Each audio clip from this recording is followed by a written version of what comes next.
भारत की धरती पर लाखों कहानियां जन्म लेती हैं, लेकिन कुछ कहानियां ऐसी होती हैं जो इतिहास बन जाती हैं। ये कहानी है एक ऐसे इंसान की जो रेलवे स्टेशन पर चाय बेचता था और एक दिन उसी देश का प्रधानमंत्री बना। ये कहानी है नरेंद्र दामोदर दास मोदी की।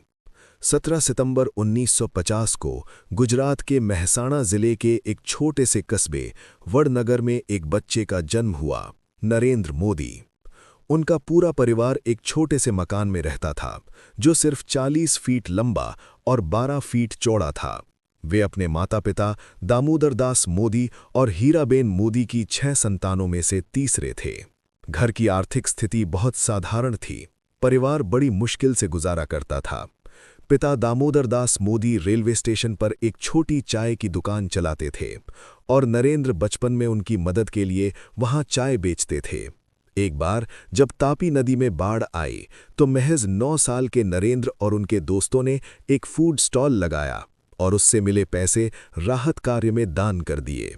ये उनके सेवा भाव की पहली झलक थी। बचपन में नरेंद्र की एक ख्वाहिश थी, भारतीय सेना में जाकर देश की सेवा करना। वे जामनगर के सैनिक स्कूल में पढ़ना चाहते थे, लेकिन घर में फीस भरने के पैसे नहीं थे। नरेंद्र मोदी ने वडनगर में ही 1967 में अपनी हायर सेकेंडरी पढ़ाई पूरी की। उनके शिक्षक उन्हें एक औसत छात्र लेकिन बहुत तेज वक्ता और नाटकों में रुचि रखने वाला बच्चा मानते थे। बाद में उन्होंने 1978 में दिल्ली यूनिवर्सिटी से राजनीति विज्ञान में स्नातक और 1983 में गुजरात यूनिवर्सिटी से राजनीति विज्ञान में ही मास्टर्स की डिग्री ली। जब नरेंद्र 8 साल के थे तभी उनका परिचय आरएसएस राष्ट्रीय स्वयंसेवक संघ से हुआ और वे उसकी स्थानीय शाखाओं में जाने लगे। 17 साल की उम्र में उन्होंने घर छोड़ा और 2 साल तक पूरे उत्तर और पूर्वोत्तर भारत की यात्रा की। ये यात्रा उनके जीवन की सबसे बड़ी पाठशाला बनी। 1972 में वे अहमदाबाद लौटे और आरएसएस के पूर्णकालिक प्रचारक बन गए। उनका दिन सुबह 5 बजे शुरू होता और देर रात तक चलता। 1987 में नरेंद्र मोदी बीजेपी में शामिल हुए और जल्द ही गुजरात बीजेपी के जनरल सेक्रेटरी बन गए।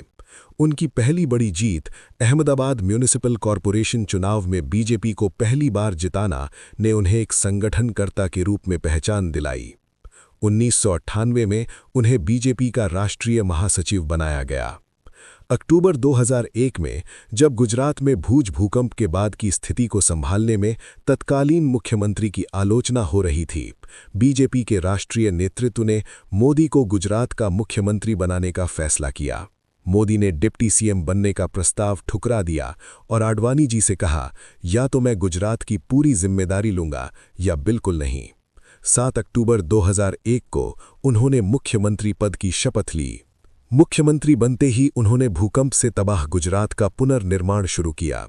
उन्होंने 2003 में पहला वाइब्रेंट गुजरात ग्लोबल समिट आयोजित किया, जो उस समय एक साहसी राजनीतिक कदम था।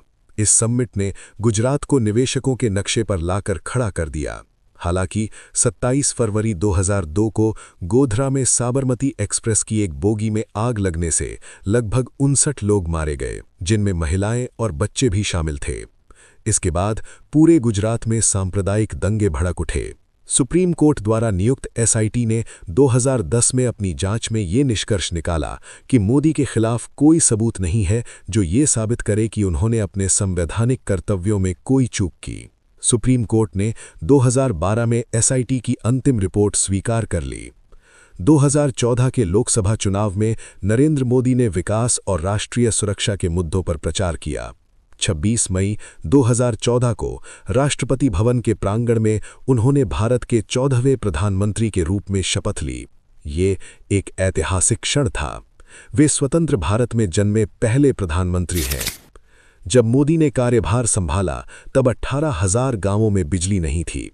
आज उन सभी गांवों में बिजली है। जल जीवन मिशन के तहत 15.59 करोड़ घरों में पाइप से पानी पहुंचाया गया। स्वच्छ भारत मिशन के अंतर्गत 12 करोड़ शौचालय बनाए गए और पीएम उज्ज्वला योजना के तहत 10 करोड़ से अधिक एलपीजी कनेक्शन गरीब महिलाओं को दिए गए। जीएसटी एक देश एक कर 2017 में लागू हुआ, जिसने पूरे देश के बाजार को एकीकृत किया। डिजिटल इंडिया के तहत यूपीआई ने 2024 तक सालाना 100 अरब से अधिक लेन देन का आंकड़ा पार कर लिया, भारत को डिजिटल पेमेंट में दुनिया का नेता बना दिया। पीएम आवास योजना के तहत 2014 से 2024 के बीच 4.29 करोड़ घर स्वीकृत किए गए। जनधन योजना के तहत 51 करोड़ से अधिक बैंक खाते खोले गए, जिससे गरीबों की आर्थिक भागीदारी बढ़ी। अगस्त 2019 में मोदी सरकार ने धारा 370 हटाकर जम्मू कश्मीर का भारत में पूर्ण विलय किया। 3 तलाक पर कानूनी प्रतिबंध लगाया गया, जिससे मुस्लिम महिलाओं को इसके दुरुपयोग से मुक्ति मिली। राष्ट्रीय राजमार्ग निर्माण की रफ्तार बढ़कर 34 किलोमीटर प्रतिदिन तक पहुंच गई। रेलवे बजट में 9 गुना वृद्धि हुई और 400 वंदे भारत ट्रेनें शुरू हुईं। भारत की जीडीपी 2014 में $2 ट्रिलियन से बढ़कर 2024 तक $3.7 ट्रिलियन से अधिक हो गई और भारत दुनिया की चौथी बड़ी अर्थव्यवस्था बन गया। 2024 के लोकसभा चुनाव में बीजेपी को अकेले बहुमत नहीं मिला, लेकिन एनडीए गठबंधन ने 293 सीटें जीतीं और 9 जून 2024 को मोदी ने तीसरी बार प्रधानमंत्री पद की शपथ ली। जवाहरलाल नेहरू के बाद वे एकमात्र नेता हैं जिन्होंने 3 लगातार आम चुनाव जीते। 2023 में भारत की G20 अध्यक्षता के दौरान उन्होंने वैश्विक मंच पर भारत की एक नई छवि पेश की। वे 60 से अधिक देशों की यात्रा कर चुके हैं। एक छोटे से कस्बे वडनगर की गलियों से शुरू हुआ सफ़र, रेलवे स्टेशन की चाय की दुकान से उठा ये इंसान, आरएसएस की शाखाओं में तपा, गुजरात को संवारा और आज पूरे देश का नेतृत्व करता है।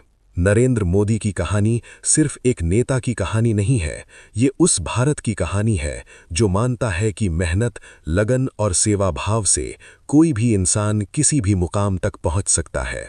भारत माता की जय।